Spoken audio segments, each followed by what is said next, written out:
ನಮಸ್ಕಾರ. ಕರ್ಕಾಟಕ ರಾಶಿಯವರೇ, ಇವತ್ತು ನಾವು ತಿಳಿದುಕೊಳ್ಳಲಿದ್ದೇವೆ. ಗ್ರಹಗಳೆಲ್ಲವೂ ನಿಮಗೆ ಅನುಕೂಲಕರವಾಗಿವೆ ಎಂದರೆ ಅದು ಕೇವಲ ಅದೃಷ್ಟ ಮಾತ್ರವಲ್ಲ. ನೀವು ಹಿಂದೆ ಮಾಡಿದ ಒಳ್ಳೆಯ ಕೆಲಸಗಳಿಗೆ, ನೀವು ಪಟ್ಟ ಶ್ರಮಕ್ಕೆ ಈಗ ಸಿಗುತ್ತಿರುವ ಕರ್ಮಫಲ. ಕರ್ಕಾಟಕ ರಾಶಿಯವರಿಗೆ ಈ ಜುಲೈ 18, 19, 20, 21 ನೇ ತಾರೀಖುಗಳು ಸಾಮಾನ್ಯ ದಿನಗಳಲ್ಲ. ಇವು ನಿಮ್ಮ ಜೀವನವನ್ನೇ ತಿರುವು ಕೊಡುವ ಸುವರ್ಣ ಸಮಯ. ಗ್ರಹಗಳು ನಿಮಗೆ ಅನುಕೂಲಕರವಾಗಿ ಬದಲಾಗಿರುವ ಸಮಯವಿದು. ಮುಖ್ಯವಾಗಿ ಜುಲೈ 18, 19, 20, 21ರ ದಿನಗಳು ಅಂತಹವುಗಳೇ ಆಗಿವೆ. ಜುಲೈ 2ರಂದು ಗುರು ಭಗವಂತನು ನಿಮ್ಮ ಜನ್ಮರಾಶಿಗೆ ಬಂದು ಉಚ್ಚಸ್ಥಾನವನ್ನು ಪಡೆದಿರುವುದು ಸಾಮಾನ್ಯ ವಿಷಯವಲ್ಲ. ಅದೊಂದು ಅದ್ಭುತವಾದ ರಾಜಯೋಗ. ಮುಟ್ಟಿದ್ದೆಲ್ಲ ಚಿನ್ನ ಎನ್ನುವಂತೆ ನಿಮ್ಮ ಜೀವನ ಬದಲಾಗಲಿದೆ. ಆದರೆ ಆ ಬದಲಾವಣೆ ಹೇಗೆ ಇರಲಿದೆ, ಈ 4 ದಿನಗಳಲ್ಲಿ ನಿಮಗೆ ಹೇಗಿರಲಿದೆ ಎಂಬುದನ್ನು ಈಗ ನಾವು ವಿವರವಾಗಿ ತಿಳಿದುಕೊಳ್ಳೋಣ. ಕಳೆದ 1 ವರ್ಷದಿಂದ ನೀವು 12ನೇ ಮನೆಯಲ್ಲಿದ್ದ ಗುರುವಿನಿಂದಾಗಿ ಅನೇಕ ಖರ್ಚುಗಳು, ಮಾನಸಿಕ ಒತ್ತಡಗಳನ್ನು ಅನುಭವಿಸಿದ್ದೀರಿ. ತುಂಬಾ ಜನರು ಕರ್ಮ ಎಂದರೆ ನಮ್ಮನ್ನು ಶಿಕ್ಷಿಸುವುದು ಎಂದು ತಪ್ಪಾಗಿ ಭಾವಿಸುತ್ತಾರೆ. ಆದರೆ ನಿಜಕ್ಕೆ ಆ ಕಷ್ಟಗಳೆಲ್ಲವೂ ನಿಮ್ಮನ್ನು ಒಬ್ಬ ಹೊಸ ಮನುಷ್ಯನನ್ನಾಗಿ ರೂಪಿಸಲು ಬ್ರಹ್ಮಾಂಡ ನಿಮಗೆ ಕಲಿಸಿದ ಪಾಠಗಳು. ಆ ದಿನಗಳಲ್ಲಿ ನೀವು ತೋರಿಸಿದ ತಾಳ್ಮೆಯೇ ಇವತ್ತು ನಿಮಗೆ ಸಿಗಲಿರುವ ಅಪ್ರತಿಮ ಅದೃಷ್ಟಕ್ಕೆ ಅಡಿಪಾಯ. ಕರ್ಮ ಸಿದ್ಧಾಂತದ ಪ್ರಕಾರ ಯಾವಾಗ ಒಬ್ಬ ವ್ಯಕ್ತಿ ತನ್ನ ಕಷ್ಟದ ಬಗ್ಗೆ ದೂರಿಡದೆ ಅದನ್ನು ಒಂದು ಜವಾಬ್ದಾರಿಯಾಗಿ ಸ್ವೀಕರಿಸುತ್ತಾನೋ ಆಗ ಆ ಕರ್ಮಚಕ್ರವು ತಿರುವು ಪಡೆಯುತ್ತದೆ. ಈಗ ನಿಮ್ಮ ರಾಶಿಗೆ ಗುರು ಭಗವಂತನು ಉಚ್ಚಸ್ಥಿತಿಯಲ್ಲಿ ಬಂದಿದ್ದಾನೆ ಎಂದರೆ ನೀವು ಪಟ್ಟ ಕಷ್ಟಗಳ ಸಾಲ ತೀರಿಹೋಗಿ ಬ್ರಹ್ಮಾಂಡ ನಿಮಗೆ ಉಡುಗೊರೆ ನೀಡುತ್ತಿದೆ ಎಂದರ್ಥ. ಜುಲೈ 18ರಿಂದ 21ರವರೆಗೆ ನೀವು ಮಾಡುವ ಪ್ರತಿಯೊಂದು ಒಳ್ಳೆಯ ಕೆಲಸವೂ ನಿಮಗೆ 10ರಷ್ಟು ಲಾಭವನ್ನು ತಂದುಕೊಡುತ್ತದೆ. ನಿಮಗೆ ಈಗ ಸಿಗುತ್ತಿರುವ ಈ ಸುವರ್ಣ ಅವಕಾಶ ನಿಮ್ಮ ಜೊತೆಗೆ ನಿಮ್ಮ ಕುಟುಂಬಕ್ಕೆ, ನಿಮ್ಮ ಸುತ್ತಲಿರುವವರಿಗೂ ಒಳ್ಳೆಯದನ್ನು ಮಾಡಬೇಕು. ನ್ಯಾಯಬದ್ಧವಾಗಿ ಸಂಪಾದಿಸುವುದು, ಅಗತ್ಯವಿರುವವರಿಗೆ ಸಹಾಯ ಮಾಡುವುದು, ಇದೇ ನಿಮ್ಮ ಕರ್ಮವನ್ನು ಇನ್ನಷ್ಟು ಉನ್ನತವಾಗಿ ಬದಲಾಯಿಸುತ್ತದೆ. ನೀವು ಈಗ ಪಡೆಯುವ ಯಶಸ್ಸು ಶಾಶ್ವತವಾಗಿ ಇರಬೇಕೆಂದರೆ ಅದು ನಿಮ್ಮ ಪ್ರಾಮಾಣಿಕತೆಯ ಮೇಲೆ ಆಧಾರಪಡಿರುತ್ತದೆ. ಬ್ರಹ್ಮಾಂಡವು ಯಾವುದನ್ನೂ ಉಚಿತವಾಗಿ ನೀಡುವುದಿಲ್ಲ, ಯಾವುದಕ್ಕೂ ಅನ್ಯಾಯ ಮಾಡುವುದಿಲ್ಲ. ನೀವು ಹಿಂದೆ ಬಿತ್ತಿದ ಒಳ್ಳೆಯ ಬೀಜಗಳೇ ಈಗ ಮರಗಳಾಗಿ ನಿಮಗೆ ಫಲಗಳನ್ನು ನೀಡುತ್ತಿವೆ. ಆ ಫಲಗಳನ್ನು ಅನುಭವಿಸುವ ಸಮಯದಲ್ಲಿ ಕೃತಜ್ಞತೆ ಹೊಂದಿರಿ. ಸ್ನೇಹಿತರೆ, ಈ ಜುಲೈ 18, 19, 20, 21ನೇ ತಾರೀಖುಗಳು ನೀವು ಎಷ್ಟೋ ದಿನಗಳಿಂದ ಕಾಯುತ್ತಿದ್ದ ಆ ಆನಂದದ ಕ್ಷಣಗಳು. ಕರ್ಮಚಕ್ರವು ಈಗ ನಿಮ್ಮ ಗೆಲುವನ್ನು ನಿರ್ಧರಿಸುತ್ತಿದೆ. ಧೈರ್ಯವಾಗಿ ಮುನ್ನಡೆಯಿರಿ. ಈ ಸುವರ್ಣ ಮಾಸವನ್ನು ನಿಮ್ಮ ಜೀವನದ ಒಂದು ಮೈಲಿಗಲ್ಲನ್ನಾಗಿ ಮಾಡಿಕೊಳ್ಳಿ. ಇಷ್ಟು ದಿನ ನೀವು ಪಟ್ಟ ಕಷ್ಟ, ನೀವು ಅನುಭವಿಸಿದ ಈ ಅಸಹಾಯಕತೆ ನನಗೆ ಗೊತ್ತು. ನನಗೇಕೆ ಈ ಕಷ್ಟಗಳು, ನಾನು ಮಾಡಿದ ತಪ್ಪೇನು ಎಂದು ಎಷ್ಟೋ ರಾತ್ರಿಗಳು ನಿದ್ದೆಯಿಲ್ಲದ ಕಣ್ಣುಗಳಿಂದ ಯಾರಿಗೂ ಹೇಳಿಕೊಳ್ಳಲಾಗದೆ ಹೃದಯದಲ್ಲಿಯೇ ವೇದನೆಯನ್ನು ಬಚ್ಚಿಟ್ಟುಕೊಂಡ ಕ್ಷಣಗಳು ಎಷ್ಟೋ ಇವೆ. ನಂಬಿದವರೇ ನಿಮ್ಮನ್ನು ಕೈಬಿಟ್ಟಾಗ, ನಿಮ್ಮ ಪ್ರಯತ್ನಕ್ಕೆ ಫಲ ಸಿಗದಿದ್ದಾಗ, ಜಗತ್ತು ನಿಮ್ಮನ್ನು ಹಗುರವಾಗಿ ನೋಡಿದಾಗ ನೀವು ಪಟ್ಟ ಆ ಆವೇದನೆ ವರ್ಣನಾತೀತ.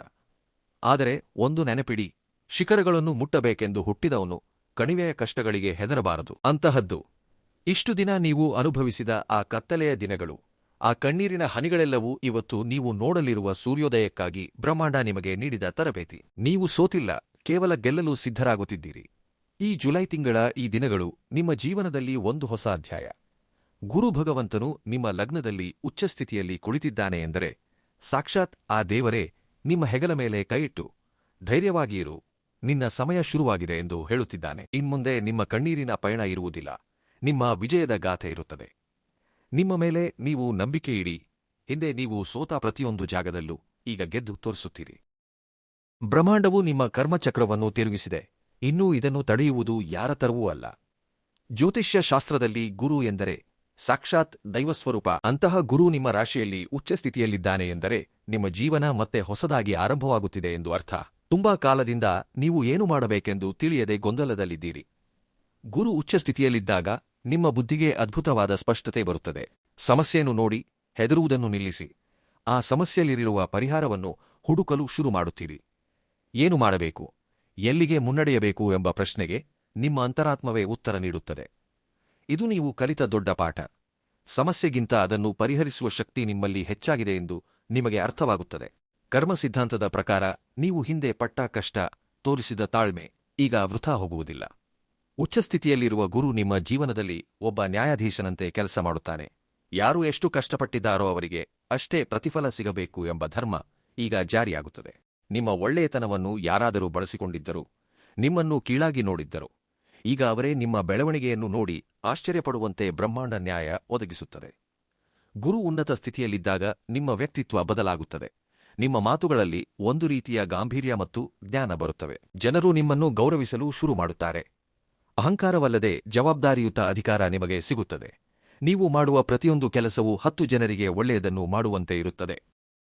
ಗುರು ಎಂದರೆ ಕೇವಲ ಒಂದು ಗ್ರಹವಲ್ಲ, ಅದು ನಿಮ್ಮಲ್ಲಿ ಅಂತರ್ಗತವಾಗಿರುವ ಜ್ಞಾನಶಕ್ತಿ. ಅತ್ಯಂತ ಬಲಿಷ್ಠವಾಗಿರುವ ಗುರು ನಿಮಗೆ ಅದೃಷ್ಟವನ್ನು ನೀಡುವುದಷ್ಟೇ ಅಲ್ಲ, ಆ ಅದೃಷ್ಟವನ್ನು ಹೇಗೆ ಕಾಪಾಡಿಕೊಳ್ಳಬೇಕೆಂದು ಕೂಡ ಕಲಿಸುತ್ತಾನೆ. ನೀವು ಪ್ರಾಮಾಣಿಕತೆಯಿಂದ ಇದ್ದರೆ ಈ ಅವಧಿಯಲ್ಲಿ ನೀವು ಸಾಧಿಸಲಾಗದ್ದು ಯಾವುದೂ ಇರುವುದಿಲ್ಲ. ಅತ್ಯಂತ ಬಲವಾಗಿರುವ ಗುರು ನಿಮಗೆ ಒಂದು ಅವಕಾಶವನ್ನು ನೀಡುತ್ತಿದ್ದಾನೆ, ಅದೇ 2ನೇ ಜನ್ಮ. ಹಳೆಯ ಕಷ್ಟಗಳನ್ನು ಮರೆತುಬಿಡಿ, ಹೊಸ ಆಸೆಗಳೊಂದಿಗೆ ಹೆಜ್ಜೆಯಿಡಿ. ಈ ಅವಧಿಯಲ್ಲಿ ನೀವು ಮಾಡುವ ಪ್ರತಿಯೊಂದು ಒಳ್ಳೆಯ ಕೆಲಸವೂ ನಿಮ್ಮ ಭವಿಷ್ಯವನ್ನು ಬಂಗಾರಮಯವಾಗಿಸುತ್ತದೆ. ನಿಮ್ಮ ಸಮಯ ಶುರುವಾಗಿದೆ, ಇದನ್ನು ಅದ್ಭುತವಾಗಿ ಬಳಸಿಕೊಳ್ಳಿ. ಕರ್ಮ ಸಿದ್ಧಾಂತ ಎಂದರೆ ಕೇವಲ ಒಳ್ಳೆಯದು ಮಾಡಿದರೆ ಒಳ್ಳೆಯದಾಗುತ್ತದೆ, ಕೆಟ್ಟದ್ದು ಮಾಡಿದರೆ ಕೆಟ್ಟದ್ದಾಗುತ್ತದೆ ಎಂದು ಮಾತ್ರವಲ್ಲ, ಇದು ನಿಮ್ಮ ಜೀವನದ ಗತಿಯನ್ನು ಆಳುವ ಒಂದು ದೊಡ್ಡ ಶಾಸ್ತ್ರ. ಈ ದಿನಗಳಲ್ಲಿ ನಿಮ್ಮ ಜೀವನದಲ್ಲಿ ನಡೆಯುತ್ತಿರುವ ಬೆಳವಣಿಗೆಗಳನ್ನು ಕರ್ಮಸಿದ್ಧಾಂತದೊಂದಿಗೆ ಹೇಗೆ ಅರ್ಥಮಾಡಿಕೊಳ್ಳಬೇಕೆಂದು ನೋಡೋಣ. ನೀವು ಈಗ ಅನುಭವಿಸುತ್ತಿರುವ ಕಷ್ಟಗಳು ಅಥವಾ ಸುಖಗಳು ಇವೆಲ್ಲವೂ ಎಂದೋ ನೀವು ಬಿತ್ತಿದ ಬೀಜಗಳೇ. ಒಬ್ಬ ರೈತ ಬೀಜ ಹಾಕಿದ ತಕ್ಷಣ ಬೆಳೆ ಬರುವುದಿಲ್ಲವಲ್ಲ, ಅದಕ್ಕೆ ಸಮಯ ಬೇಕಾಗುತ್ತದೆ. ಹಾಗೆಯೇ ನೀವು ಹಿಂದೆ ಪಟ್ಟ ಶ್ರಮ, ತೋರಿಸಿದ ಪ್ರಾಮಾಣಿಕತೆ ಅವು ಈ ದಿನಗಳಲ್ಲಿ ಒಂದೇ ಬಾರಿಗೆ ಫಲಿತಾಂಶಗಳಾಗಿ ನಿಮ್ಮ ಮುಂದೆ ಬರುತ್ತಿವೆ. ಜೀವನದಲ್ಲಿ ಎದುರಾಗುವ ಕಷ್ಟಗಳು ನಿಮ್ಮ ಕರ್ಮಚಕ್ರವನ್ನು ಶುದ್ಧೀಕರಿಸುವ ಪ್ರಕ್ರಿಯೆಗಳು. ಚಿನ್ನವನ್ನು ಶುದ್ಧೀಕರಿಸಲು ಬೆಂಕಿಯಲ್ಲಿ ಹೇಗೆ ಸುಡುತ್ತಾರೋ, ನಿಮ್ಮನ್ನು ಇನ್ನಷ್ಟು ಬಲವಂತರನ್ನಾಗಿ ಮಾಡಲು ಕರ್ಮ ನಿಮ್ಮನ್ನು ಕೆಲವೊಮ್ಮೆ ಕಷ್ಟಕ್ಕೀಡು ಮಾಡುತ್ತದೆ. ಈ ಜುಲೈ ದಿನಗಳಲ್ಲಿ ನೀವು ಪಡೆಯುವ ಕ್ಲಾರಿಟಿ ಅಂದರೆ ಸ್ಪಷ್ಟತೆ ನಿಮ್ಮ ಕರ್ಮಚಕ್ರವು ಪಕ್ವಗೊಂಡಿದೆ ಎಂದು ಹೇಳಲು ಒಂದು ಸಂಕೇತ. ನೀವು ಇನ್ನು ಮುಂದೆ ಸಂತ್ರಸ್ತರಲ್ಲ, ನಿಮ್ಮ ಜೀವನಕ್ಕೆ ನೀವೇ ಶಿಲ್ಪಿಗಳು. ಕರ್ಮಸಿದ್ಧಾಂತ ಎಂದರೆ ಎಲ್ಲಾ ನನ್ನ ಹಣೆಬರಹ ಎಂದು ಕೂರುವುದಲ್ಲ. ನಿಮ್ಮ ಹಣೆಬರಹವನ್ನು ಬದಲಾಯಿಸಿಕೊಳ್ಳುವ ಅವಕಾಶ ನಿಮ್ಮ ಕೈಯಲ್ಲೇ ಇದೆ. ನೀವು ಪ್ರಸ್ತುತ ತೆಗೆದುಕೊಳ್ಳುವ ನಿರ್ಧಾರಗಳು, ನೀವು ಪ್ರದರ್ಶಿಸುವ ತಾಳ್ಮೆ, ನೀವು ಮಾಡುವ ಒಳ್ಳೆಯ ಕೆಲಸಗಳು ಇವೇ ನಾಳಿನ ನಿಮ್ಮ ಭವಿಷ್ಯವನ್ನು ನಿರ್ಮಿಸುತ್ತವೆ. ಇವತ್ತು ನಾನು ಮಾಡುತ್ತಿರುವ ಕೆಲಸ ನನ್ನ ನಾಳಿನ ಕರ್ಮವನ್ನು ಹೇಗೆ ಬದಲಾಯಿಸುತ್ತದೆ ಎಂದು ಆಲೋಚಿಸಿ. ಜವಾಬ್ದಾರಿಯಿಂದ ಕೆಲಸ ಮಾಡುವುದೇ ನಿಮ್ಮ ಕರ್ಮವನ್ನು ಬದಲಾಯಿಸಿಕೊಳ್ಳುವ ದೊಡ್ಡ ಅಗತ್ಯ. ನಿನ್ನೆಯ ತಪ್ಪುಗಳ ಬಗ್ಗೆ ಸಂಕಟಪಡುವುದನ್ನು ಬಿಟ್ಟು, ಇವತ್ತು ನಾನು ಮಾಡುವ ಕೆಲಸದ ಮೂಲಕ ನನ್ನ ಭವಿಷ್ಯವನ್ನು ಹೇಗೆ ಸರಿಪಡಿಸಿಕೊಳ್ಳಬೇಕೆಂದು ಆಲೋಚಿಸುವುದೇ ಪರಿಪಕ್ವತೆ. ಕರ್ಮ ಸಿದ್ಧಾಂತದ ಪ್ರಕಾರ ನೀವು ಗತಕಾಲವನ್ನು ಬದಲಾಯಿಸಲು ಸಾಧ್ಯವಿಲ್ಲ, ಆದರೆ ವರ್ತಮಾನದಲ್ಲಿ ಸರಿಯಾದ ನಿರ್ಧಾರಗಳನ್ನು ತೆಗೆದುಕೊಂಡು ನಿಮ್ಮ ಭವಿಷ್ಯವನ್ನು ಬದಲಾಯಿಸಿಕೊಳ್ಳಬಹುದು. ಆದರೆ ಕರ್ಮ ಸಿದ್ಧಾಂತವು ಹೆದರಿಸುವುದಕ್ಕಾಗಿ ಅಲ್ಲ, ನಿಮಗೆ ದಿಶೆ ತೋರಿಸುವುದಕ್ಕಾಗಿ. ಈ ಜುಲೈ ದಿನಗಳಲ್ಲಿ ನೀವು ಪಡೆಯುವ ಪ್ರತಿಯೊಂದು ಅನುಭವವು ನಿಮ್ಮ ಕರ್ಮಚಕ್ರವನ್ನು ಒಂದು ಹೆಜ್ಜೆ ಮುಂದಕ್ಕೆ ಕೊಂಡೊಯ್ಯುತ್ತದೆ. ಮೌನವಾಗಿ ನಿಮ್ಮ ಕೆಲಸವನ್ನು ಮಾಡಿಕೊಂಡು ಹೋಗಿ, ಕಾಲವು ಎಲ್ಲಾ ಲೆಕ್ಕಾಚಾರಗಳನ್ನು ಸರಿಪಡಿಸುತ್ತದೆ. ಬ್ರಹ್ಮಾಂಡವು ನಿಮಗೆ ನೀಡಬೇಕಾದ ನ್ಯಾಯವನ್ನು, ನೀವು ಅನುಭವಿಸಬೇಕಾದ ಫಲವನ್ನು ಖಂಡಿತವಾಗಿಯೂ ತಲುಪಿಸುತ್ತದೆ. ಆದರೆ ಈ ಜುಲೈ 18ರಿಂದ 21ರವರೆಗಿನ ಈ 4 ದಿನಗಳು ನಿಮ್ಮ ರಾಶಿಯಲ್ಲಿ ಗ್ರಹಗಳ ಒಕ್ಕೂಟವು ಒಂದು ಅದ್ಭುತವಾದ ನಾಟಕವನ್ನು ಪ್ರದರ್ಶಿಸಲಿವೆ. ಸಾಕ್ಷಾತ್ ಚಂದ್ರ ಮತ್ತು ಗುರು ನಿಮ್ಮ ರಾಶಿಗೆ ಬಂದು ಗಜಕೇಸರಿ ಯೋಗವನ್ನು ನೀಡುತ್ತಿದ್ದಾರೆ ಎಂದರೆ ಇದರ ಅರ್ಥವೇನೆಂದು ಗೊತ್ತೇ? ನಿಮ್ಮ ಜೀವನದಲ್ಲಿ ಕತ್ತಲೆಯ ಹಂತ ಮುಗಿದು ಬೆಳಕಿನ ಪಯಣ ಆರಂಭವಾಗಿದೆ ಎಂದು. ಗಜಕೇಸರಿ ಎಂದರೆ ಆನೆಯಂತಹ ಬಲ, ಸಿಂಹದಂತಹ ಧೈರ್ಯ ಎಂದು ಅರ್ಥ. ಇಷ್ಟು ದಿನ ನೀವು ಯಾವುದಕ್ಕೆ ಹೆದರಿದ್ದಿರೋ, ಯಾವುದಕ್ಕೆ ಹಿಂದೆ ಸರಿದಿದ್ದಿರೋ, ಇನ್ಮುಂದೆ ಅದೇ ವಿಷಯಗಳಲ್ಲಿ ನೀವು ವಿಜೇತರಾಗಿ ನಿಲ್ಲುತ್ತೀರಿ. ಈ 4 ದಿನಗಳು ನಿಮ್ಮ ಆತ್ಮವಿಶ್ವಾಸ ಆಕಾಶವನ್ನು ಮುಟ್ಟಬೇಕು. ನೆನಪಿಡಿ, ಪ್ರಪಂಚ ನಿಮ್ಮನ್ನು ಹೇಗೆ ನೋಡುತ್ತದೆ ಎಂಬುದು ಮುಖ್ಯವಲ್ಲ, ನೀವು ನಿಮ್ಮನ್ನು ಹೇಗೆ ನೋಡುತ್ತಿದ್ದೀರಿ ಎಂಬುದೇ ಮುಖ್ಯ. ಈಗ ನಿಮ್ಮಲ್ಲಿ ಒಂದು ಹೊಸ ಉತ್ಸಾಹವನ್ನು ಗಮನಿಸಿ. ಗುರು, ಶುಕ್ರ ಮತ್ತು ಚಂದ್ರನ ಸಮ್ಮಿಲನ ನಿಮ್ಮನ್ನು ಎಲ್ಲರಿಗಿಂತಲೂ ವಿಶೇಷವಾಗಿ ನಿಲ್ಲಿಸುತ್ತದೆ. ನೀವು ಮಾತನಾಡುವ ಮಾತಿನಲ್ಲಿ ಒಂದು ಆಕರ್ಷಣೆ ಬರುತ್ತದೆ. ಆಫೀಸ್ನಲ್ಲಿ ನಿಮ್ಮ ಬಗೆಗಿದ್ದ ಅಸಮಾಧಾನಗಳು ದೂರಾಗುತ್ತವೆ. ಅಧಿಕಾರಿಗಳ ಪ್ರಶಂಸೆ ಸಿಗುತ್ತದೆ. ವಿದ್ಯಾರ್ಥಿಗಳಿಗೆ ಇದೊಂದು ಸುವರ್ಣ ಅವಕಾಶ. ನೀವು ಓದುತ್ತಿರುವ ಓದು ಕೇವಲ ಪರೀಕ್ಷೆಗಳಿಗಾಗಿ ಮಾತ್ರವಲ್ಲ, ನಿಮ್ಮ ಭವಿಷ್ಯವನ್ನು ನಿರ್ಮಿಸುವ ಜ್ಞಾನವಾಗಿ ಬದಲಾಗುತ್ತದೆ. ಈ ಗ್ರಹಗಳ ಸಮ್ಮಿಲನದಿಂದಾಗಿ ನಿಮ್ಮ ಆರ್ಥಿಕ ಪರಿಸ್ಥಿತಿಯಲ್ಲಿ ಒಂದು ಸ್ಥಿರತೆ ಬರುತ್ತದೆ. ಎಷ್ಟೋ ದಿನಗಳಿಂದ ನಿಮ್ಮನ್ನು ಕಾಡುತ್ತಿದ್ದ ಆರ್ಥಿಕ ಸಮಸ್ಯೆಗಳಿಗೆ ಈ 4 ದಿನಗಳಲ್ಲಿ ಒಂದು ಸ್ಪಷ್ಟವಾದ ಪರಿಹಾರ ಸಿಗುತ್ತದೆ. ಇದು ಅದೃಷ್ಟ ಮಾತ್ರವಲ್ಲ, ನೀವು ಹಿಂದೆ ಪಟ್ಟ ಕಷ್ಟಕ್ಕೆ ಬ್ರಹ್ಮಾಂಡ ನೀಡುತ್ತಿರುವ ಪ್ರತಿಫಲ. ಅದೃಷ್ಟ ಬಂದಾಗ ಅದನ್ನು ಅಹಂಕಾರದಿಂದಲ್ಲದೆ ಜವಾಬ್ದಾರಿಯಿಂದ ಸ್ವೀಕರಿಸುವುದೇ ನಿಜವಾದ ವ್ಯಕ್ತಿತ್ವ. ಈ ಗಜಕೇಸರಿ ಯೋಗ ನಿಮಗೆ ಲಭಿಸಿರುವ ದೊಡ್ಡ ಅವಕಾಶ. ಇದನ್ನು ವೃಥಾ ಮಾಡಿಕೊಳ್ಳಬೇಡಿ. ಕಷ್ಟಪಡುವ ಗುಣವನ್ನು, ಪ್ರಾಮಾಣಿಕತೆಯನ್ನು ಬಿಡಬೇಡಿ. ನೆನಪಿಡಿ, ಗಜಕೇಸರಿ ಯೋಗ ನಿಮಗೆ ಯಶಸ್ಸನ್ನು ನೀಡಬಲ್ಲದು, ಆದರೆ ಆ ಯಶಸ್ಸನ್ನು ಉಳಿಸಿಕೊಳ್ಳಬೇಕಾಗಿರುವುದು ನಿಮ್ಮ ಶಿಸ್ತೇ ಆಗಿದೆ. ಈ ಜುಲೈ 18, 19, 20, 21ನೇ ತಾರೀಖುಗಳು ನಿಮ್ಮ ಜೀವನದಲ್ಲಿ ಮರೆಯಲಾಗದ ದಿನಗಳು. ನಿಮ್ಮ ಮನೆಯಲ್ಲಿ ಸಂತೋಷ, ನಿಮ್ಮ ಕೆರಿಯರ್ನಲ್ಲಿ ಪ್ರಗತಿ, ನಿಮ್ಮ ಮನಸ್ಸಿನಲ್ಲಿ ಪ್ರಶಾಂತತೆ ಇವೆಲ್ಲವೂ ಅಗೋರ ನಿಮ್ಮದಾಗಲಿವೆ. ಧೈರ್ಯವಾಗಿ ಮುನ್ನಡೆಯಿರಿ, ನಿಮ್ಮ ಗೆಲುವನ್ನು ಆಸ್ವಾದಿಸಲು ಸಿದ್ಧರಾಗಿರಿ. ನೀವು ಗೆಲ್ಲುವುದಕ್ಕಾಗಿಯೇ ಹುಟ್ಟಿದ್ದೀರಿ. ಈ ಯೋಗವು ಅದನ್ನೇ ಸಾಬೀತುಪಡಿಸುತ್ತದೆ. ಮೊದಲನೆಯದಾಗಿ ಈ ಜುಲೈ 18-19 ದಿನಗಳ ಬಗ್ಗೆ ಮಾತನಾಡೋಣ. ಲಗ್ನದಲ್ಲಿರುವ ಗುರು ನಿಮ್ಮ ಆಲೋಚನಾ ವಿಧಾನವನ್ನು ಸಂಪೂರ್ಣವಾಗಿ ಬದಲಾಯಿಸುತ್ತಿದ್ದಾನೆ. ಹಿಂದೆ ನೀವು ಪಟ್ಟ ಕಷ್ಟಗಳು, ಎದುರಿಸಿದ ಸಮಸ್ಯೆಗಳೆಲ್ಲವೂ ಈಗ ಒಂದೊಂದಾಗಿ ದೂರಾಗುವ ಸಮಯವೂ ಬಂದಿದೆ. ಆದರೆ ಗುರು ನಮಗೆ ಯಶಸ್ಸನ್ನು ನೀಡುವ ಮುನ್ನ ನಮ್ಮಲ್ಲಿರುವ ನಂಬಿಕೆಯನ್ನು ಪರೀಕ್ಷಿಸುತ್ತಾನೆ. ಹಿಂದೆ ನಿಮ್ಮನ್ನು ಯಾರಾದರೂ ಕೀಳಾಗಿ ಮಾತನಾಡಿದ್ದರೆ ಈಗ ಅವರ ಮಾತುಗಳನ್ನು ನಿರ್ಲಕ್ಷಿಸಿ. ನಿಮ್ಮ ಮೌಲ್ಯವೇನೆಂದು ನಿಮಗೆ ಅರ್ಥವಾಗುವ ದಿನಗಳಿವು. ಯಾವಾಗ ನಿಮ್ಮ ಮನಸ್ಸು ಪ್ರಶಾಂತವಾಗಿ ಬದಲಾಗುತ್ತದೆಯೋ ಆಗಲೇ ಗುರು ಭಗವಂತನು ನೀಡುವ ರಾಜಯೋಗವು ನಿಮ್ಮ ಜೀವನವನ್ನು ಪ್ರವೇಶಿಸುತ್ತದೆ. ಇನ್ನು ಜುಲೈ 20ರ ಹೊತ್ತಿಗೆ ಈ ಪರಿಸ್ಥಿತಿಯಲ್ಲಿ ಇನ್ನೊಂದು ಹೆಜ್ಜೆ ಮುಂದಕ್ಕೆ ಹೋಗುತ್ತದೆ. ಅಂದರೆ ಜುಲೈ 15ರ ನಂತರ ಸೂರ್ಯನು ನಿಮ್ಮ ವ್ಯಯಸ್ಥಾನವನ್ನು ಅಂದರೆ 12ನೇ ಮನೆಯನ್ನು ಪ್ರವೇಶಿಸಿದ್ದಾನೆ. ಸಾಮಾನ್ಯವಾಗಿ 12ನೇ ಮನೆ ಎಂದರೆ ಖರ್ಚುಗಳು ಅಂದುಕೊಳ್ಳುತ್ತಾರೆ. ಆದರೆ ಗುರು ಜೊತೆಯಾಗಿದ್ದಾಗ ಇವು ವೃಥಾ ಖರ್ಚುಗಳಾಗುವುದಿಲ್ಲ, ಶುಭ ಖರ್ಚುಗಳಾಗುತ್ತವೆ. ಮನೆಯಲ್ಲಿ ಯಾವುದಾದರೂ ಶುಭ ಕಾರ್ಯಕ್ಕಾಗಿ ಅಥವಾ ಒಂದು ಒಳ್ಳೆಯ ಕೆಲಸಕ್ಕಾಗಿ ಆನಂದದಿಂದ ಹಣ ಖರ್ಚು ಮಾಡುತ್ತೀರಿ. ಅಷ್ಟೇ ಅಲ್ಲದೆ ಉದ್ಯೋಗ ನಿಮಿತ್ತ ವಿದೇಶ ಪ್ರಯಾಣಕ್ಕಾಗಿ ಕಾಯುತ್ತಿರುವವರಿಗೆ ಇವತ್ತು ಒಂದು ಒಳ್ಳೆಯ ದಾರಿ ಕಾಣಿಸುತ್ತದೆ. ಜೀವನದಲ್ಲಿ ಹಣ ಸಂಪಾದಿಸುವುದು ಎಷ್ಟು ಮುಖ್ಯವೋ ಅದನ್ನು ಒಂದು ಒಳ್ಳೆಯ ಕೆಲಸಕ್ಕಾಗಿ, ನಮ್ಮ ಕುಟುಂಬದ ಸಂತೋಷಕ್ಕಾಗಿ ಖರ್ಚು ಮಾಡುವುದು ಕೂಡ ಅಷ್ಟೇ ಮುಖ್ಯ. ಖರ್ಚಾಗುತ್ತಿದೆ ಎಂದು ಬೇಸರಪಟ್ಟುಕೊಳ್ಳಬೇಡಿ, ಅದು ನಿಮ್ಮ ಮನೆಯಲ್ಲಿ ಸಂತೋಷವನ್ನು ತರುತ್ತದೆ. ಹಾಗೆಯೇ ವಿದೇಶ ಪ್ರಯಾಣ ಅಥವಾ ದೂರದ ಊರುಗಳ ಉದ್ಯೋಗದ ವಿಷಯದಲ್ಲಿ ಬರುವ ಅವಕಾಶಗಳನ್ನು ಕೈಚೆಲ್ಲಬೇಡಿ. ಕೊನೆಯದಾಗಿ ಜುಲೈ 21, ಈ 4 ದಿನಗಳಲ್ಲಿನ ಅತ್ಯಂತ ಪ್ರಮುಖವಾದ ತಿರುವು ಇವತ್ತೇ ಬರಲಿದೆ. ಏಕೆಂದರೆ ನಿಮ್ಮ ಜಾತಕದಲ್ಲಿ ಯೋಗಕಾರಕನಾದ ಕುಜಗ್ರಹವು ಲಾಭಸ್ಥಾನಕ್ಕೆ ಪ್ರವೇಶಿಸುತ್ತಿದ್ದಾನೆ. ಇದರಿಂದಾಗಿ ಆರ್ಥಿಕವಾಗಿ ನೀವು ಅತ್ಯುನ್ನತ ಶಿಖರಗಳನ್ನು ತಲುಪುವ ದಿನಗಳು ಆರಂಭವಾಗುತ್ತವೆ. ಅಪಾರವಾದ ಲಾಭಗಳು ನಿಮ್ಮದಾಗುತ್ತವೆ. ಮುಖ್ಯವಾಗಿ ಬಹಳ ದಿನಗಳಿಂದ ಸ್ಥಿರಾಸ್ತಿ ಎಂದರೆ ಮನೆ, ನಿವೇಶನ ಕೊಳ್ಳಬೇಕೆಂದು ಕೊಂಡಿರುವವರ ಕನಸು ನನಸಾಗಲು ಇದು ಸೂಕ್ತ ಸಮಯ. ನಮ್ಮ ಜೀವನದಲ್ಲಿ ಅಡೆತಡೆಗಳು ಯಾವಾಗಲೂ ಶಾಶ್ವತವಾಗಿ ಇರುವುದಿಲ್ಲ. ಕುಜನು ಲಾಭಸ್ಥಾನಕ್ಕೆ ಬಂದಾಗ ನಮಗೆ ಒಂದು ವಿಷಯ ಅರ್ಥವಾಗುತ್ತದೆ. ನಾವು ಸರಿಯಾದ ಸಮಯದಲ್ಲಿ ಸರಿಯಾದ ನಿರ್ಧಾರ ತೆಗೆದುಕೊಂಡರೆ ಬ್ರಹ್ಮಾಂಡ ನಮಗೆ ದುಪ್ಪಟ್ಟು ಲಾಭ ನೀಡುತ್ತದೆ ಎಂದು. ನಿಮ್ಮ ಶ್ರಮಕ್ಕೆ ತಕ್ಕ ಪ್ರತಿಫಲ ತಡವಾಗಿ ಆದರೂ ಲಭಿಸುತ್ತದೆ. ನಾನು ಹೇಳುವುದು ಒಂದೇ ಲಗ್ನದಲ್ಲಿರುವ ಗುರು, ಲಾಭಸ್ಥಾನದಲ್ಲಿರುವ ಕುಜ, ವ್ಯಯಸ್ಥಾನದಲ್ಲಿರುವ ಸೂರ್ಯ ಇವರೆಲ್ಲರೂ ಸೇರಿ ಈ ಜುಲೈ 18ರಿಂದ 21ರ ಒಳಗೆ ನಿಮ್ಮ ಜೀವನವನ್ನು ಒಂದು ಹೊಸ ದಿಕ್ಕಿನತ್ತ ಕೊಂಡೊಯ್ಯುತ್ತಿದ್ದಾರೆ. ಗತಕಾಲವನ್ನು ಮರೆತುಬಿಡಿ, ನಿಮ್ಮ ಮೇಲೆ ನಂಬಿಕೆಯಿಡಿ. ಈ 4 ದಿನಗಳು ನಿಮ್ಮ ಜೀವನದಲ್ಲಿ ಒಂದು ಹೊಸ ಅಧ್ಯಾಯಕ್ಕೆ ಅಡಿಪಾಯವಾಗಲಿವೆ. ಕರ್ಕಾಟಕ ರಾಶಿಯವರಿಗೆ ಈ ಜುಲೈ 2026 ಎಂಬುದು ಜೀವನದಲ್ಲಿ ಎಂದಿಗೂ ನೆನಪಿನಲ್ಲಿ ಉಳಿಯುವ ಒಂದು ಸುವರ್ಣ ಮಾಸ. ಏಕೆಂದರೆ ಕಳೆದ 1 ವರ್ಷದಿಂದ 12ನೇ ಮನೆಯಲ್ಲಿದ್ದು ನಿಮ್ಮನ್ನು ಅನೇಕ ಖರ್ಚುಗಳು, ಮಾನಸಿಕ ಒತ್ತಡಕ್ಕೆ ಗುರು ಭಗವಂತನು ಈ ಜುಲೈ 2ರಂದು ನಿಮ್ಮ ಜನ್ಮರಾಶಿಗೆ ಪ್ರವೇಶಿಸಿ ಒಳ್ಳೆಯ ಉನ್ನತ ಸ್ಥಿತಿಯನ್ನು ಹೊಂದಿದ್ದಾನೆ. ಇದು ನಿಮ್ಮ ಆತ್ಮವಿಶ್ವಾಸವನ್ನು, ಆರೋಗ್ಯವನ್ನು ದುಪ್ಪಟ್ಟು ಮಾಡುವ ಸಮಯ. ಆದರೆ ನಿಮ್ಮ ಭಾಗ್ಯಸ್ಥಾನದಲ್ಲಿ ಶನಿ ಇದ್ದಾನೆ. ತಂದೆಯ ಆರೋಗ್ಯದ ವಿಷಯದಲ್ಲಿ ಸ್ವಲ್ಪ ಜಾಗರೂಕರಾಗಿರಬೇಕು. ಆದರೆ ವ್ಯಾಪಾರದ ಪರವಾಗಿ ಶನಿ ನಿಮಗೆ ಸ್ಥಿರತೆಯನ್ನು ನೀಡುತ್ತಿದ್ದಾನೆ. ಅವಸರಪಡಬೇಡಿ, ತಾಳ್ಮೆಯಿಂದಿರಿ. ಶನಿ ನೀಡುತ್ತಿರುವ ಈ ಭಾಗ್ಯ ನಿಮಗೆ ಶಾಶ್ವತವಾದ ಯಶಸ್ಸನ್ನು ನೀಡುತ್ತದೆ. ಕರ್ಕಾಟಕ ರಾಶಿಯಲ್ಲಿ ಜನಿಸಿದ ಪ್ರತಿಯೊಬ್ಬರಿಗೂ ಕೂಡ ಈ ದಿನಗಳು ಅತ್ಯಂತ ಶಕ್ತಿಶಾಲಿಯಾದವುಗಳು.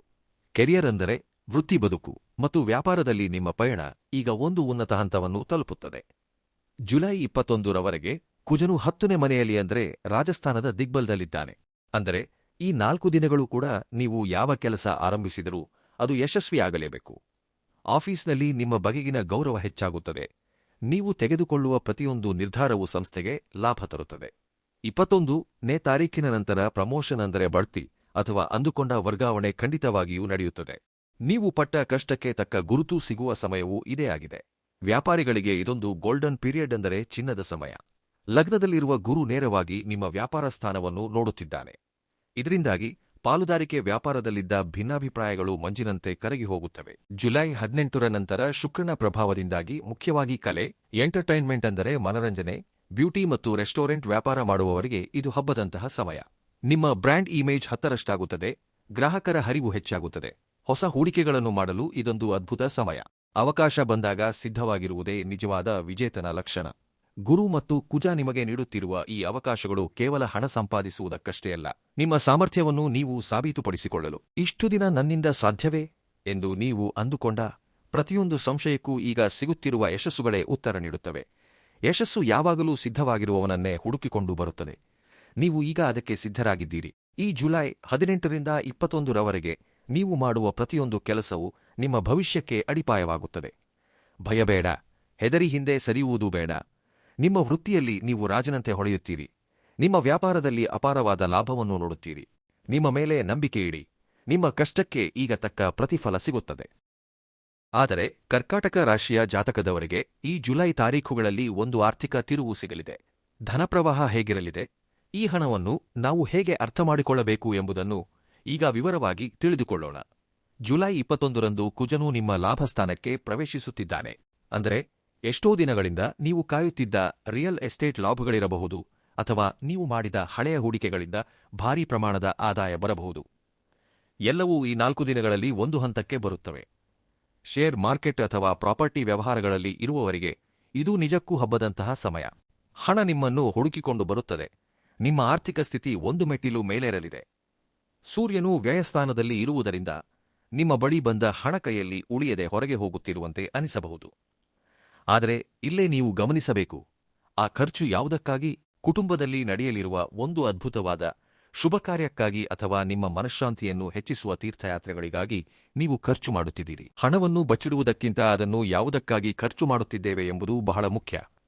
ಇಷ್ಟು ದಿನ ನೀವು ಕೇವಲ ಹಣದ ಹಿಂದೆ ಓಡಿದ್ದೀರಿ. ಆದರೆ ಅಗೋರ ಆ ಹಣ ನಿಮ್ಮ ಕುಟುಂಬದ ಸಂತೋಷಕ್ಕೆ, ನಿಮ್ಮ ಆಧ್ಯಾತ್ಮಿಕ ಪ್ರಶಾಂತತೆಗೆ ಹೇಗೆ ಸಹಕಾರಿಯಾಗುತ್ತದೆ ಎಂಬುದನ್ನು ನೀವು ತಿಳಿದುಕೊಳ್ಳಲಿದ್ದೀರಿ. ನೆನಪಿಡಿ, ಸರಿಯಾದ ಸಂದರ್ಭದಲ್ಲಿ ಮಾಡುವ ಖರ್ಚು ಅದು ಖರ್ಚಲ್ಲ, ನಿಮ್ಮ ಸಂತೋಷಕ್ಕಾಗಿ ನೀವು ಮಾಡಿಕೊಳ್ಳುತ್ತಿರುವ ಒಂದು ದೊಡ್ಡ ಹೂಡಿಕೆ.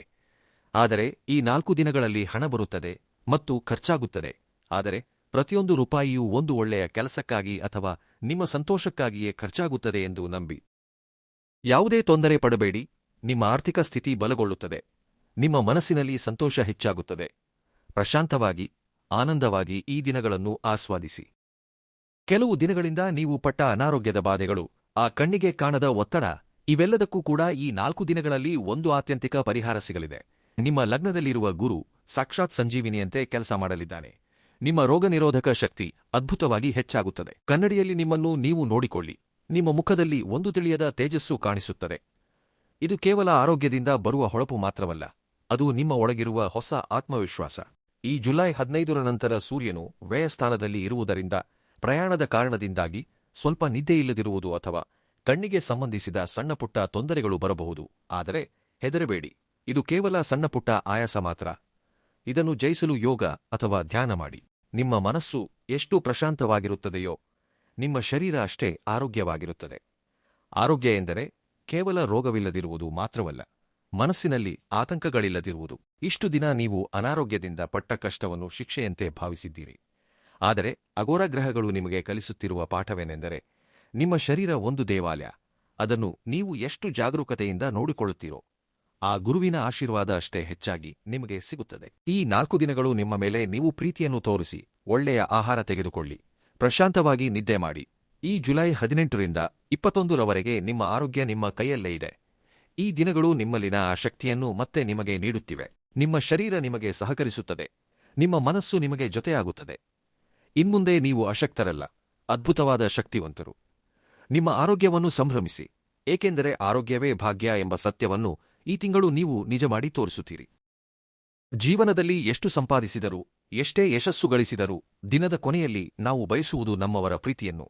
ಅಂದರೆ ಈ ದಿನಗಳು ಕೂಡ ನಿಮ್ಮ ಕೌಟುಂಬಿಕ ಜೀವನದಲ್ಲಿ ಎಷ್ಟೋ ಆಹ್ಲಾದಕರವಾದ ಬದಲಾವಣೆಗಳನ್ನು ತರಲಿವೆ. ನಿಮ್ಮ ಲಗ್ನದಲ್ಲಿರುವ ಗುರು ಮತ್ತು ಶುಕ್ರನ ಸಮ್ಮಿಲನ ಎಂದರೆ ಕೇವಲ ಒಂದು ಜ್ಯೋತಿಷ್ಯದ ಯೋಗವಲ್ಲ, ನಿಮ್ಮ ಸಂಬಂಧಗಳನ್ನು ಮತ್ತೆ ಚಿಗುರಿಸುವ ಒಂದು ಅದ್ಭುತವಾದ ಅವಕಾಶ.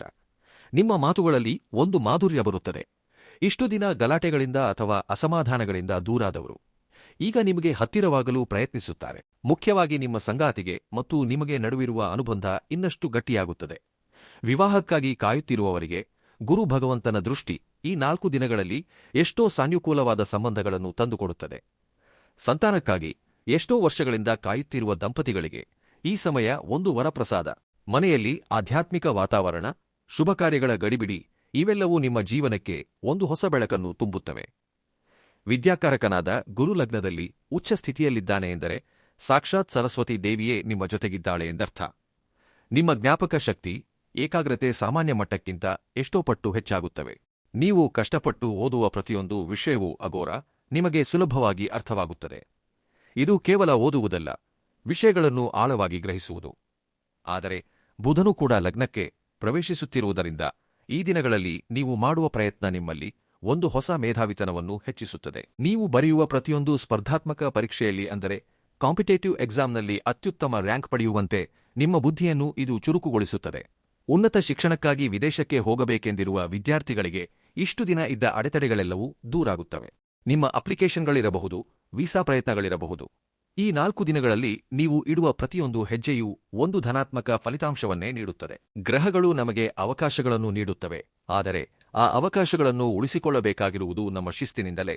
ಈ ಜುಲೈ 18ರಿಂದ 21ರವರೆಗೆ ನಿಮ್ಮ ಜೀವನದಲ್ಲಿ ಉಂಟಾಗಿರುವ ಈ ಅದ್ಭುತವಾದ ಯೋಗಗಳನ್ನು ಸದ್ಬಳಕೆ ಮಾಡಿಕೊಳ್ಳಲು, ಮನಸ್ಸನ್ನು ಪ್ರಶಾಂತವಾಗಿಟ್ಟುಕೊಳ್ಳಲು ಸಣ್ಣಪುಟ್ಟ ಪರಿಹಾರಗಳನ್ನು ಆಚರಿಸಿ. ಲಗ್ನದಲ್ಲಿ ಗುರು ಇದ್ದಾಗ ನಿಮ್ಮಲ್ಲಿ ಅಪರಾಧ್ ಶಕ್ತಿ ಇರುತ್ತದೆ. ಈ ಶಕ್ತಿಯನ್ನು ಸರಿಯಾದ ದಿಕ್ಕಿನಲ್ಲಿ ನಡೆಸಲು ಪ್ರತಿ ಗುರುವಾರ ಹಳದಿ ವಸ್ತ್ರಗಳನ್ನು ಧರಿಸಿ ಶ್ರೀ ದಕ್ಷಿಣಾಮೂರ್ತಿ ಸ್ತೋತ್ರವನ್ನು ಪಠಿಸಿ. ಇದು ಕೇವಲ ದೈವ ಪ್ರಾರ್ಥನೆ ಮಾತ್ರವಲ್ಲ, ನಿಮ್ಮ ಅಂತರಾತ್ಮದಲ್ಲಿ ಅಡಗಿರುವ ಜ್ಞಾನವನ್ನು ಬಡಿದೆಬ್ಬಿಸುವ ಒಂದು ಪ್ರಕ್ರಿಯೆ. ಇದು ನಿಮಗೆ ಏಕಾಗ್ರತೆಯನ್ನು, ವಿವೇಚನಾ ಜ್ಞಾನವನ್ನು ನೀಡುತ್ತದೆ. ಇನ್ನು ಜುಲೈ 15ರ ನಂತರ ಸೂರ್ಯನು ವ್ಯಾಯಸ್ಥಾನದಲ್ಲಿದ್ದಾನೆ, ಅಂದರೆ 12ನೇ ಮನೆಯಲ್ಲಿದ್ದಾನೆ. ಎಂದರೆ ಅನಗತ್ಯವಾದ ಖರ್ಚುಗಳು ಅಥವಾ ಆರೋಗ್ಯದ ಪರವಾಗಿ ಸಣ್ಣಪುಟ್ಟ ತೊಂದರೆಗಳು ಬರಬಹುದು. ಇವುಗಳನ್ನು ಜಯಿಸಲು ಪ್ರತಿದಿನ ಮುಂಜಾನೆ ಸೂರ್ಯ ನಮಸ್ಕಾರ ಮಾಡಿ ಆದಿತ್ಯ ಹೃದಯ ಪಾರಾಯಣ ಮಾಡಿ.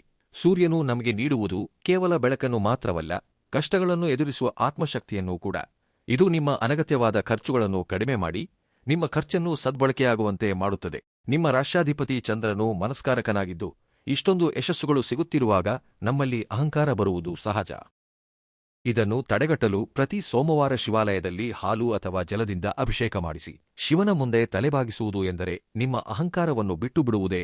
ನೀವು ಎಷ್ಟು ಎತ್ತರಕ್ಕೆ ಬೆಳೆದರೂ ವಿನಯದಿಂದ ಇರುವುದೇ ನಿಮ್ಮ ಯಶಸ್ಸಿಗೆ ನಿಜವಾದ ಅಡಿಪಾಯ. ಪರಿಹಾರ ಎಂದರೆ ಕಷ್ಟಗಳು ದೂರಾಗಬೇಕೆಂದು ದೇವರನ್ನು ಕೇಳುವುದಲ್ಲ, ಕಷ್ಟಗಳನ್ನು ಎದುರಿಸುವ ಶಕ್ತಿಯನ್ನು, ಯಶಸ್ಸನ್ನು ಉಳಿಸಿಕೊಳ್ಳುವ ಪರಿಪಕ್ವತೆಯನ್ನು ಪ್ರಸಾದಿಸು ಎಂದು ದೇವರನ್ನು ಬೇಡುವುದು. ಈ ಪರಿಹಾರಗಳು ನಿಮ್ಮ ಕರ್ಮವನ್ನು ಶುದ್ಧಿ ಮಾಡುತ್ತವೆ, ನಿಮ್ಮ ಮನಸ್ಸನ್ನು ಸ್ಥಿರವಾಗಿಡುತ್ತವೆ. ಯಶಸ್ಸು ಯಾವಾಗಲೂ ಸ್ಥಿರವಾಗಿರಬೇಕೆಂದರೆ ಆಧ್ಯಾತ್ಮಿಕತೆಯ ಜೊತೆಗೆ ನಿಮ್ಮ ಪ್ರಯತ್ನವೂ ಇರಬೇಕು. ಕೊನೆಯದಾಗಿ ಒಂದು ಮಾತು. ಇಷ್ಟು ದಿನ ನೀವು ಪಟ್ಟ ಕಷ್ಟಗಳು, ನೀವು ಅನುಭವಿಸಿದ ವೇದನೆಗಳೆಲ್ಲವೂ ಒಂದೇ ಒಂದು ನಿಮಿಷದಲ್ಲಿ ತೀರಿಹೋಗುವುದಿಲ್ಲ. ಆದರೆ ಈ ದಿನಗಳಲ್ಲಿ ನಿಮ್ಮ ರಾಶಿಯಲ್ಲಿ ನಡೆಯುತ್ತಿರುವ ಈ ಗ್ರಹಗಳ ಬದಲಾವಣೆ ನೀವು ಗೆಲ್ಲಲು ಬೇಕಾದ ಆರಂಭವನ್ನು ನಿಮಗೆ ನೀಡುತ್ತಿವೆ. ಬ್ರಹ್ಮಾಂಡ ನಮಗೆ ಅನುಕೂಲಕರವಾಗಿ ಬದಲಾದಾಗ ಅದೃಷ್ಟ ಬರುತ್ತದೆ. ಆದರೆ ಅದೃಷ್ಟವನ್ನು ಯಶಸ್ಸನ್ನಾಗಿ ಬದಲಾಯಿಸಿಕೊಳ್ಳುವುದು ನಮ್ಮ ಕೈಯಲ್ಲೇ ಇರುತ್ತದೆ. ನಿಮ್ಮ ಜಾತಕದಲ್ಲಿ ಗಜಕೇಸರಿ ಯೋಗವಿದೆ, ನಿಮ್ಮ ವೃತ್ತಿಯಲ್ಲಿ ಕುಜನ ಬಲವಿದೆ, ನಿಮ್ಮ ಆರೋಗ್ಯಕ್ಕೆ ಗುರುವಿನ ಆಶೀರ್ವಾದವಿದೆ. ಇನ್ನೇಕೆ ತಡ? ನಿಮ್ಮ ಮೇಲೆ ನಿಮಗೆ ನಂಬಿಕೆ ಇಲ್ಲದಿದ್ದಾಗಲೇ ನೀವು ಸೋಲುತ್ತೀರಿ. ಆದರೆ ಇಂದಿನಿಂದ ನಿಮ್ಮನ್ನು ನೀವು ಒಬ್ಬ ವಿಜೇತನಾಗಿ ನೋಡಲು ಶುರು ಮಾಡಿ. ನೆನಪಿಡಿ, ನಿಮ್ಮ ಕಣ್ಣೀರಿನ ಪಯಣ ಮುಗಿದಿದೆ. ನಿಮ್ಮ ವಿಜಯದ ಗಾಥೆ ಈಗ ಶುರುವಾಗಿದೆ. ನಿಮ್ಮ ಕರ್ಮಚಕ್ರವು ನಿಮಗೆ ಲಾಭಗಳನ್ನು ಹಂಚುತ್ತದೆ. ಈ 4 ದಿನಗಳನ್ನು ನಿಮ್ಮ ಜೀವನದಲ್ಲಿ ಒಂದು ಸುವರ್ಣ ಮಾಸವನ್ನಾಗಿ ಬದಲಾಯಿಸಿಕೊಳ್ಳಿ. ನಿಮ್ಮ ಕಷ್ಟವನ್ನು ನಂಬಿ, ನಿಮ್ಮ ಕರ್ಮವನ್ನು ಗೌರವಿಸಿ, ದೈವ ಆಶೀರ್ವಾದವನ್ನು ಸ್ವೀಕರಿಸಿ. ನಮ್ಮ ಹಿರಿಯರು ಹೇಳಿದ ಮಾತುಗಳಲ್ಲಿ ಎಷ್ಟು ನಿಜವಿದೆಯೋ, ಈ ಜುಲೈ 18ರಿಂದ 21ರವರೆಗೆ ನಿಮ್ಮ ಜಾತಕದಲ್ಲಿ ನಡೆಯುತ್ತಿರುವ ಗ್ರಹಗಳ ಬದಲಾವಣೆಗಳನ್ನು ನೋಡುತ್ತಿದ್ದರೆ ನನಗೆ ಅಷ್ಟೇ ಅರ್ಥವಾಗುತ್ತಿದೆ. ದೀಪ ಇರುವಾಗಲೇ ಇಲ್ಲ ಮುಡಿಸಿಕೊಳ್ಳಬೇಕು ಅಂದರೆ, ಜೀವನದಲ್ಲಿ ನಮಗೆ ಅನುಕೂಲಕರವಾದ ಪರಿಸ್ಥಿತಿಗಳು ಬಂದಾಗಲೇ ನಮ್ಮ ಜವಾಬ್ದಾರಿಗಳನ್ನು ಪೂರ್ತಿ ಮಾಡಿಕೊಳ್ಳಬೇಕು ಎಂದು ಅರ್ಥ. ಈಗ ನಿಮ್ಮ ಜಾತಕದಲ್ಲಿ ಗಜಕೇಸರಿ ಯೋಗವಿದೆ, ಗುರು ಉನ್ನತ ಸ್ಥಿತಿಯಲ್ಲಿದ್ದಾನೆ. ಇದು ನಿಮ್ಮ ಜೀವನ ಎಂಬ ಮನೆಗೆ ಬೆಳಕನ್ನು ನೀಡುವ ದೀಪದಂತಹ ಸಮಯ. ಈ ಬೆಳಕು ಇರುವಾಗಲೇ ನಿಮ್ಮ ಆರ್ಥಿಕ ಸಮಸ್ಯೆಗಳೆಂಬ ಕತ್ತಲನ್ನು ದೂರ ಮಾಡಿಕೊಳ್ಳಿ, ನಿಮ್ಮ ಕೆರಿಯರ್ ಎಂಬ ಮನೆಯನ್ನು ಸುಂದರವಾಗಿ ರೂಪಿಸಿಕೊಳ್ಳಿ. ತುಂಬಾ ಜನರು ನಾಳೆ ನೋಡೋಣ ಬಿಡು, ಇನ್ನೂ ಸಮಯ ಇದೆಯಲ್ಲ ಎಂದು ಅವಕಾಶಗಳನ್ನು ಮುಂದೂಡುತ್ತಿರುತ್ತಾರೆ. ಆದರೆ ಗ್ರಹಗಳ ಚಲನೆ ನಮಗಾಗಿ ಕಾಯುವುದಿಲ್ಲ. ಈ 4 ದಿನಗಳು ನಿಮಗೆ ಸಿಕ್ಕ ಬೆಳಕನ್ನು ವೃಥಾ ಮಾಡಬೇಡಿ. ನಿಮ್ಮ ಸಾಲಗಳನ್ನು ತೀರಿಸಿಕೊಳ್ಳಲು, ನಿಮ್ಮ ಕೆರಿಯರ್ನಲ್ಲಿ ಪ್ರಮುಖ ನಿರ್ಧಾರಗಳನ್ನು ತೆಗೆದುಕೊಳ್ಳಲು, ನಿಮ್ಮ ಸಂಬಂಧಗಳನ್ನು ಸುಧಾರಿಸಿಕೊಳ್ಳಲು ಇದು ಸರಿಯಾದ ಸಮಯ. ಕರ್ಮ ಸಿದ್ಧಾಂತದ ಪ್ರಕಾರ ಬ್ರಹ್ಮಾಂಡ ನಿಮಗೆ ಕೆಲವು ಅವಕಾಶಗಳನ್ನು ಸಮಯದ ರೂಪದಲ್ಲಿ ನೀಡುತ್ತದೆ. ಆ ಸಮಯ ಕಳೆದು ಹೋದ ಮೇಲೆ ಎಷ್ಟು ಪ್ರಯತ್ನಿಸಿದರೂ ಫಲ ಸಿಗುವುದಿಲ್ಲ. ದೀಪ ಆರಿಹೋದ ಮೇಲೆ ಮನೆ ಸರಿಪಡಿಸುವುದರಿಂದ ಏನು ಪ್ರಯೋಜನ?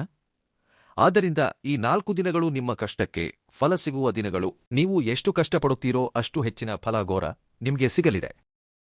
ಜ್ಯೋತಿಷ್ಯ ಶಾಸ್ತ್ರ ಎಂಬುದು ಕೇವಲ ಗ್ರಹಗಳ ಚಲನೆಯನ್ನು ಹೇಳುವುದು ಮಾತ್ರವಲ್ಲ, ನಮ್ಮ ಜೀವನವನ್ನು ಹೇಗೆ ಯೋಜಿಸಬೇಕೆಂದು ಅಂದರೆ ಪ್ಲಾನ್ ಮಾಡಬೇಕೆಂದು ಕಲಿಸುವ ಒಂದು ದೊಡ್ಡ ಮಾರ್ಗದರ್ಶಿ. ಈ ಜುಲೈ 18ರಿಂದ 21ರವರೆಗೆ ನಿಮ್ಮ ರಾಶಿಯಲ್ಲಿ ನಡೆಯುತ್ತಿರುವ ಈ ಅದ್ಭುತವಾದ ಬದಲಾವಣೆಗಳು ನಿಮ್ಮ ಜೀವನವನ್ನು ತಿರುವು ಕೊಟ್ಟು ಮೈಲಿಗಲ್ಲುಗಳಾಗಲಿ ಎಂದು ನಾನು ಮನಸ್ಪೂರ್ವಕವಾಗಿ ಬಯಸುತ್ತೇನೆ. ನೀವು ಗೆಲುವಿಗಾಗಿ ಕಾಯುತ್ತಿದ್ದೀರಿ, ಆದರೆ ಗೆಲುವು ನಿಮಗಾಗಿ ಕಾಯುತ್ತಿದೆ. ನಿಮ್ಮ ಮೇಲೆ ನೀವು ನಂಬಿಕೆ ಇಡಿ, ನಿಮ್ಮ ಕರ್ಮವನ್ನು ನೀವು ನಂಬಿ. ಆ ಬ್ರಹ್ಮಾಂಡ ನಿಮಗೆ ಏನನ್ನು ನೀಡಿದರೂ ಅದು ನಿಮ್ಮ ಒಳ್ಳೆಯದಕ್ಕೆ ಎಂದು ನೆನಪಿಡಿ. ಈ ವಿಡಿಯೋ ನಿಮಗೆ ಇಷ್ಟವಾಯಿತೇ? ಹಾಗಿದ್ದರೆ ತಪ್ಪದೇ ಲೈಕ್ ಮಾಡಿ, ಏಕೆಂದರೆ ನಿಮ್ಮ ಪ್ರತಿಯೊಂದು ಲೈಕ್ ನನಗೆ ಇನ್ನಷ್ಟು ಉತ್ಸಾಹವನ್ನು ನೀಡುತ್ತದೆ. ಈ ಕರ್ಕಾಟಕ ರಾಶಿಯ ಸ್ನೇಹಿತರೊಂದಿಗೆ ಈ ವಿಡಿಯೋವನ್ನು ಶೇರ್ ಮಾಡಿ, ಏಕೆಂದರೆ ಒಳ್ಳೆಯದನ್ನು ಹಂಚಿಕೊಳ್ಳುವುದು ಕೂಡ ಒಂದು ದೊಡ್ಡ ಕರ್ಮ. ನಿಮ್ಮ ಅಭಿಪ್ರಾಯಗಳನ್ನು ಕೆಳಗಿನ ಕಾಮೆಂಟ್ ಸೆಕ್ಷನ್ನಲ್ಲಿ ತಿಳಿಸಿ. ನಿಮ್ಮ ರಾಶಿಗೆ ಸಂಬಂಧಿಸಿದ ನಿಮ್ಮ ಅನುಭವಗಳನ್ನು, ನಿಮ್ಮ ಆಶಯಗಳನ್ನು ನನ್ನೊಂದಿಗೆ ಹಂಚಿಕೊಳ್ಳಿ. ಇಂತಹ ಇನ್ನಷ್ಟು ಆಳವಾದ ವಿಶ್ಲೇಷಣೆ, ಆಧ್ಯಾತ್ಮಿಕ ರಾಶಿಫಲಗಳನ್ನು ತಿಳಿದುಕೊಳ್ಳಲು ನಮ್ಮ ಚಾನೆಲ್ ಶ್ರೀ ಗುರು ಜ್ಯೋತಿಷ್ಯ ವಾಣಿಯನ್ನು ಸಬ್ಸ್ಕ್ರೈಬ್ ಮಾಡಿಕೊಳ್ಳುವುದನ್ನು ಮರೆಯಬೇಡಿ. ಮತ್ತೆ ಮತ್ತೊಂದು ವಿಡಿಯೋದಲ್ಲಿ ಮಗದೊಂದು ರಾಶಿಫಲದೊಂದಿಗೆ ನಿಮ್ಮನ್ನು ಭೇಟಿಯಾಗುತ್ತೇನೆ. ಅಲ್ಲಿಯವರೆಗೆ ನಗುತ್ತಿರಿ, ಧೈರ್ಯವಾಗಿ ಮುನ್ನಡೆಯಿರಿ, ಯಶಸ್ಸು ನಿಮ್ಮದೇ. ಧನ್ಯವಾದಗಳು.